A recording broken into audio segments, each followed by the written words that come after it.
నమస్తే అండి. Welcome to విజయ మా ఊరు ఛానల్. నేను విజయలక్ష్మిని.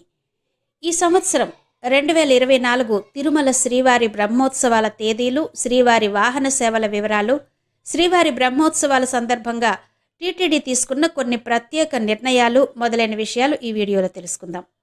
తిరుమల శ్రీవారి ఆలయంలో అక్టోబర్ 4 నుండి 17వ తేదీ వరకు నవాహ్నిక సాలకట్ల బ్రహ్మోత్సవాలను అత్యంత వైభవంగా నిర్వహించనున్నారు.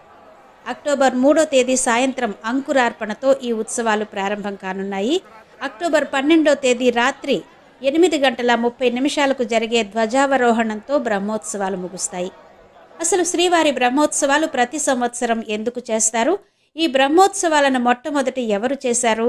ఈ ఉత్సవాలను బ్రహ్మోత్సవాలు అని ఎందుకంటారు? ఈ ఉత్సవాల విశిష్టత ఏంటి? ఇప్పుడు సంవత్సరానికి ఒక్కసారి బ్రహ్మోత్సవాలు మనం జరుపుకుంటున్నాము. మరి గతంలో సంవత్సరానికి ఒక్కసారే జరిగేవా, లేక ఎన్నిసార్లు చేసేవారు? ఇటువంటి విశేషాలతో కూడిన ఒక వీడియో మన ఛానల్లో ఉందండి. లింక్ ఎండ్ కార్డ్స్లోను డిస్క్రిప్షన్లోనే ఇస్తాను, వీలైతే చూడండి. ఇక ఈ సంవత్సరం బ్రహ్మోత్సవాల్లో వాహన సేవల వివరాలు చూస్తే, బ్రహ్మోత్సవాల్లో ప్రతిరోజు ఉదయం 8 గంటల నుండి 10 గంటల వరకు, అలాగే సాయంత్రం 7 గంటల నుండి 8 గంటల వరకు వాహన సేవలుంటాయి. అక్టోబర్ 3న బ్రహ్మోత్సవాలకు అంకురార్పణ జరుగుతుంది. 4న సాయంత్రం 5:45 నుండి 6 గంటల వరకు ధ్వజారోహణం, రాత్రి 9 గంటలకు పెద్ద శేషవాహనం.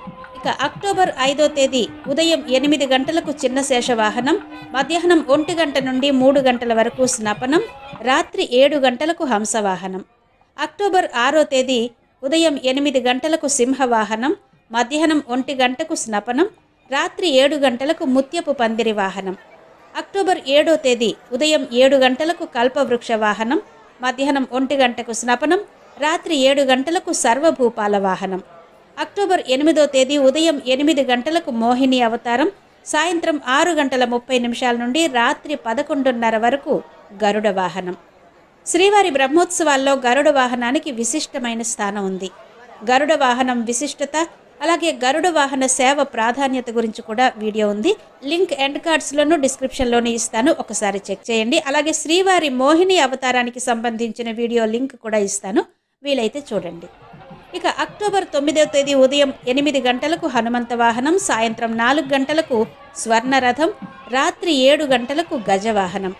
అక్టోబర్ 10వ తేదీ ఉదయం 8 గంటలకు సూర్యప్రభ వాహనం, రాత్రి 7 గంటలకు చంద్రప్రభ వాహనం. అక్టోబర్ 11వ తేదీ ఉదయం 7 గంటలకు రథోత్సవం, రాత్రి 7 గంటలకు అశ్వవాహనం. అక్టోబర్ 12వ తేదీ ఉదయం 6 గంటల నుండి 9 గంటల వరకు చక్రస్నానం, రాత్రి 8:30 నుండి 10:30 వరకు ధ్వజ అవరోహణం జరుగుతుంది. దీనితో బ్రహ్మోత్సవాలు ముగుస్తాయి. ఇక బ్రహ్మోత్సవాల సందర్భంగా కొన్ని ముఖ్యమైన నిర్ణయాలు తీసుకుంది టీటీడీ. బ్రహ్మోత్సవాలలో శ్రీవారి గరుడ సేవకు చాలా ప్రాధాన్యత ఉంటుంది. అందుకే ఆ రోజున భక్తుల రద్దీ కూడా ఎక్కువగానే ఉంటుంది. కాబట్టి అక్టోబర్ 7వ తేదీ రాత్రి 11 గంటల నుండి అక్టోబర్ 8వ తేదీ అర్ధరాత్రి వరకు ద్విచక్ర వాహనాల రాకపోకలపై నిషేధం అమలు చేయబోతున్నట్టు టీటీడీ ప్రకటించింది. ఆ రోజు ఘాట్ రోడ్లలో ద్విచక్ర వాహనాల రాకపోకలను రద్దు చేసింది. అలిపిరి పాత చెక్పోస్ట్, శ్రీవారి మెట్టు వద్ద ద్విచక్ర వాహనాల పార్కింగ్ ఏర్పాటు చేస్తున్నారు. అలాగే శ్రీవారి నవాహ్నిక బ్రహ్మోత్సవాల సందర్భంగా పలు శ్రీవారి ఆర్జిత సేవలు, బ్రేక్ దర్శనాలు, వివిధ ప్రత్యేక దర్శనాలు కూడా అక్టోబర్ 3 నుండి 12వ తేదీ వరకు టీటీడీ రద్దు చేసింది. శ్రీవారి బ్రహ్మోత్సవాల్లో స్వామివారి వాహన సేవలు చూడడానికి సామాన్య భక్తులు సాధారణం కంటే అధికంగా వస్తారు. కాబట్టి వారికి సంతృప్తికరంగా దర్శనం కల్పించేందుకు బ్రహ్మోత్సవాలలో బ్రేక్ దర్శనాలు, వివిధ ప్రత్యేక దర్శనాలు రద్దు చేసింది టీటీడీ. ఇందులో భాగంగా అక్టోబర్ 3 నుండి 12వ తేదీ వరకు, అంటే బ్రహ్మోత్సవాలు ముగిసే వరకు ప్రతిరోజు వయోవృద్ధులు, దివ్యాంగులు, సంవత్సరంలోపు చిన్నపిల్లల తల్లిదండ్రుల ప్రత్యేక దర్శనాలను టీటీడీ రద్దు చేసింది. అలాగే విఐపి బ్రేక్ దర్శనాలను ప్రోటోకాల్ ప్రముఖులకు మాత్రమే టీటీడీ పరిమితం చేసింది. ఇక వైద్య సేవా పరంగా చూస్తే తిరుమలలోని అశ్విని ఆసుపత్రి, వైకుంఠం క్యూ కాంప్లెక్స్లోని వైద్య కేంద్రాలు, డిస్పెన్సరీలతో పాటు పలు ప్రథమ చికిత్స కేంద్రాలు, మొబైల్ క్లినిక్, అంబులెన్సులు కూడా ఏర్పాటు చేస్తున్నారు. బ్రహ్మోత్సవాల సందర్భంగా టీటీడీ వైద్య విభాగం ఆధ్వర్యంలో నూతనంగా 8 ప్రథమ చికిత్స కేంద్రాలు ఏర్పాటు చేయనున్నారు. ఇప్పటికే తిరుమల, తిరుపతిలలో శాశ్వతంగా 6 డిస్పెన్సరీలు, 6 ప్రథమ చికిత్స కేంద్రాల్లో భక్తులకు, ఉద్యోగులకు, స్థానికులకు టీటీడీ వైద్య సేవలు అందిస్తోంది. బ్రహ్మోత్సవాలలో లక్షలాదిగా విచ్చేసే భక్తుల సౌకర్యార్థం అదనంగా ఇప్పుడు తిరుమలలోని నారాయణగిరి ఉద్యానవనాల్లో 2, రామ్ బగీచా అతిథి గృహాలు, అలాగే మాతృశ్రీ తరిగొండ వెంగమాంబ అన్నప్రసాద కేంద్రం, శిలాతోరణం, బాటగంగమ్మ ఆలయం, పాపనాశనం 7వ మైలు వద్ద ఒక్కొక్కటి చొప్పున ప్రథమ చికిత్సా కేంద్రాలు ఏర్పాటు చేయనున్నారు.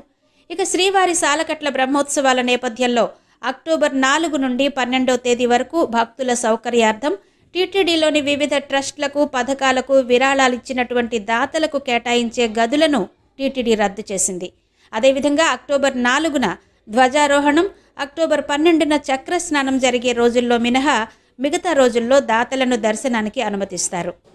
ఇవి తిరుమల శ్రీవారి బ్రహ్మోత్సవాలకు సంబంధించినటువంటి కొన్ని ముఖ్యమైన నిర్ణయాలు, విశేషాలు. మరికొన్ని విశేషాలతో మళ్ళీ మీ ముందుకు వస్తాను. అంతవరకు సెలవు. నమస్తే.